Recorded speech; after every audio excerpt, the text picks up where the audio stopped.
स्वागत है। आज हम एक बहुत ही दिलचस्प गाइड पर बात करने वाले हैं, how to build a job winning digital resume that gets noticed in 6 seconds. नमस्ते। हमारा मिशन है ये समझना कि भाई आज के जमाने में एक असरदार डिजिटल रेज्यूमे कैसे तैयार किया जाए, वो भी ऐसा जो सिर्फ 6 सेकंड में रिक्रूटर का ध्यान खींच ले। और ये 6 सेकंड वाली बात कोई मजाक नहीं है। स्टडीज यही बताती हैं कि रिक्रूटर्स औसतन बस इतनी ही देर, मतलब 6 सेकंड एक रेज्यूमे पर लगाते हैं। सिर्फ 6 सेकंड? बाप रे। जी हाँ। और आज के डिजिटल दौर में ये पारंपरिक कागज वाले रेज्यूमे से कहीं ज्यादा जरूरी हो गया है। तो ये डिजिटल रेज्यूमे आखिर है क्या? मतलब ये सिर्फ हमारे कंप्यूटर में सेव की हुई एक फाइल तो नहीं है ना? नहीं नहीं, बिल्कुल नहीं। ये उससे कहीं ज्यादा है। देखिए, ये आपकी एक ऑनलाइन प्रोफाइल हो सकती है, जैसे कोई पर्सनल वेबसाइट या आपकी लिंक्डइन प्रोफाइल। अच्छा, मल्टीमीडिया भी यूज करते हैं। मल्टीमीडिया जैसे हाँ, जैसे कोई छोटा सा वीडियो इंट्रोडक्शन या एनिमेशन। सोचिए, आप सिर्फ टेक्स्ट नहीं बल्कि अपने काम के लिंक्स, वीडियो परिचय या जो तारीफें मिली हैं वो सब जोड़ सकते हैं। ये तो काफी दिलचस्प है। और ये जरूरी इसलिए है क्योंकि आजकल आप जानते हैं, पहला इंप्रेशन अक्सर ऑनलाइन ही बनता है। ये ATS मतलब एप्लीकेंट ट्रैकिंग सिस्टम्स के लिए भी बेहतर होता है। हाँ, वो सिस्टम्स जो कंपनियां इस्तेमाल करती हैं। बिल्कुल। और इससे आपकी पहुंच बढ़ती है, मल्टीमीडिया से आपकी उपलब्धियां ज्यादा दमदार लगती हैं और आप अपनी प्रोफेशनल इमेज को कंट्रोल कर सकते हैं एक तरह से। समझ गई। तो एक अच्छे डिजिटल रिज्यूमे में क्या-क्या चीजें जरूर होनी चाहिए? गाइड कहती है कि सबसे ऊपर एक छोटी सी प्रोफेशनल समरी होनी चाहिए। हाँ, ये बहुत जरूरी है। 3 से 5 लाइन में आपका रोल, कितने साल का तजुर्बा है, मुख्य स्किल्स और कोई खास अचीवमेंट, ये बिल्कुल टॉप पर। ठीक है। साथ में कॉन्टैक्ट इन्फो ऐसी हो जिस पर क्लिक किया जा सके, ईमेल, फोन और लिंक्डइन या पोर्टफोलियो वेबसाइट के लिंक्स भी वही होने चाहिए। और स्किल्स वाले सेक्शन का क्या? उसमें कोशिश करनी चाहिए कि जॉब डिस्क्रिप्शन में जो कीवर्ड्स हैं वो इस्तेमाल हों। इससे ATS को आपका रिज्यूमे शॉर्टलिस्ट करने में मदद मिलती है। अच्छा, और अनुभव बताने के लिए वो स्टार मेथड का जिक्र था गाइड में, सिचुएशन, टास्क, एक्शन, रिजल्ट। हाँ, स्टार मेथड। उसका उदाहरण भी था। AB टेस्टिंग और UX रीडिजाइन के जरिए लैंडिंग पेज कन्वर्जन रेट 28% बढ़ाया, जिससे तिमाही राजस्व में $150,000 की वृद्धि हुई। नंबर से बात कितनी असरदार लगती है। बिल्कुल, और यही पॉइंट है। जहां भी मुमकिन हो अपनी उपलब्धियों को नंबरों में बताएं। क्वांटिफाइबल रिजल्ट्स हाँ, क्वांटिफाइबल। को दिखाए। प्रशंसा पत्र मतलब टेस्टिमोनियल्स भी जोड़ सकते हैं।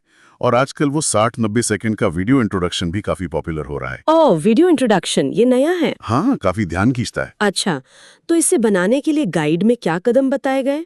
फॉर्मेट चुनना, फिर डिजाइन, कंटेंट लिखना, इंटरैक्टिविटी और ऑप्टिमाइजेशन। हाँ, बिल्कुल, यही क्रम है। पहले तय करें कि कैसा बनाना है, वेबसाइट, PDF या वीडियो। फिर एक साफ मॉडर्न डिजाइन चुनें। कोई टूल्स? हाँ, कैनवा, फिग्मा, विजुअल CV जैसे कई ऑनलाइन टूल्स हैं जो मदद कर सकते हैं। फिर कंटेंट लिखना है, भाषा सीधी, सरल और असरदार हो। चाहें तो ग्रामरली जैसे टूल यूज कर सकते हैं, स्पेलिंग, ग्रामर चेक करने के लिए। क्लिक करने लायक लिंक्स जरूर डालें जहां जरूरत हो और इसे सही फॉर्मेट में सेव करें। अक्सर PDF सबसे अच्छा रहता है। ठीक है। हर सेक्शन का नाम साफ लिखें और आखिर में इसे ऐसा बनाएं कि आसानी से शेयर किया जा सके। अपनी वेबसाइट पर डाल दें या QR कोड बना लें। बारीकियों पर ध्यान देना बहुत जरूरी है। बिल्कुल, क्योंकि एक छोटी सी गलती भी भारी पड़ सकती है। Want to make sure your resume doesn't just get noticed, but gets you hired. Along with creating a digital resume that stands out in just 6 seconds, check out Bambi for expert HR support. Whether you're a job seeker or a business owner, Bambi helps with building a strong foundation for your career or team. Start today and take your next step with confidence. Official link is available in the description. वैसे पारंपरिक resume के मुकाबले इसके फायदे तो साफ दिख रहे हैं।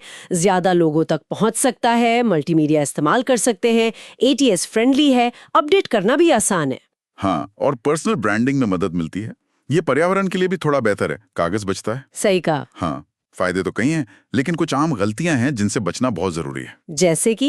जैसे डिजाइन पर इतना जोर देना कि वो पढ़ने में मुश्किल हो जाए, या फिर कॉन्टैक्ट इन्फो डालना भूल जाना या गलत दे देना।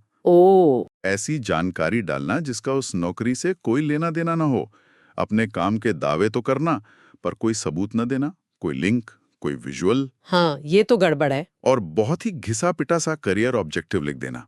और सबसे आम स्पेलिंग या फॉर्मेटिंग की गलतियां, ये आपकी क्रेडिबिलिटी तुरंत कम कर देती हैं। ये गलतियां तो वाकई भारी पड़ सकती हैं। It's crucial to ensure your resume is flawless. Want to make sure your resume doesn't just get noticed, but gets you hired. Along with creating a digital resume that stands out in just 6 seconds, check out Bambi for expert HR support. Whether you're a job seeker or a business owner, Bambi helps with building a strong foundation for your career or team. Start today and take your next step with confidence. Official link is available in the description. चलिए वापस उस 6 second वाली बात पर आते हैं। वाह, 6 seconds? ये तो सच में बहुत ही कम समय है। रिक्रूटर आखिर उन चंद सेकंड में देखते क्या हैं? हाँ, ये दिलचस्प सवाल है।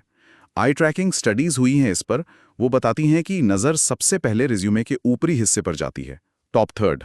अच्छा, ऊपर का हिस्सा। हाँ, वे तेजी से देखते हैं कि आपका जॉब टाइटल विज्ञापन वाले टाइटल से मेल खाता है या नहीं, पिछला अनुभव कितना रिलेवेंट है, जरूरी स्किल्स या टेक्नोलॉजी का जिक्र है या नहीं, और रेज्यूमे देखने में कैसा लग रहा है, मतलब उसका विजुअल अपील, लेआउट कैसा है, बुलेट पॉइंट्स और लेफ्ट अलाइनमेंट पढ़ने में आसानी पैदा करते हैं। और कोई रेड फ्लैग्स? बिल्कुल, स्पेलिंग की गलतियां, फॉर्मेटिंग ठीक ना होना या नौकरी के बीच में अगर बहुत लंबा गैप है, इन चीजों पर भी नजर तुरंत जाती है। तो कुल मिला के ये समझ में आ रहा है कि 2025 में या कहिए आज के दौर में एक जीतने वाला डिजिटल रेज्यूमे सिर्फ एक डॉक्यूमेंट नहीं है, ये तो आपका पर्सनल ब्रांड है, आपका पोर्टफोलियो है, आपकी एलिवेटर पिच है, सब कुछ एक में। एकदम सही कहा आपने।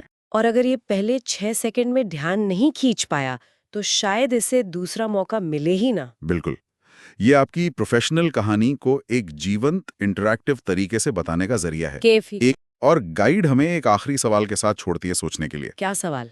कि हम अपने डिजिटल रिज्यूमे का इस्तेमाल सिर्फ नौकरी के आवेदन भेजने के लिए ही क्यों करें? इसे लगातार अपने प्रोफेशनल नेटवर्क और नए अवसर बनाने के लिए एक एक्टिव टूल की तरह कैसे इस्तेमाल किया जा सकता है? ये तो सोचने वाली बात है। बहुत बढ़िया। Thank you so much for watching. I really appreciate your support. If you found the video helpful, don't forget to like, subscribe, and hit the notification bell for more career tips. Drop a comment below with any thoughts or questions. I'd love to hear from you.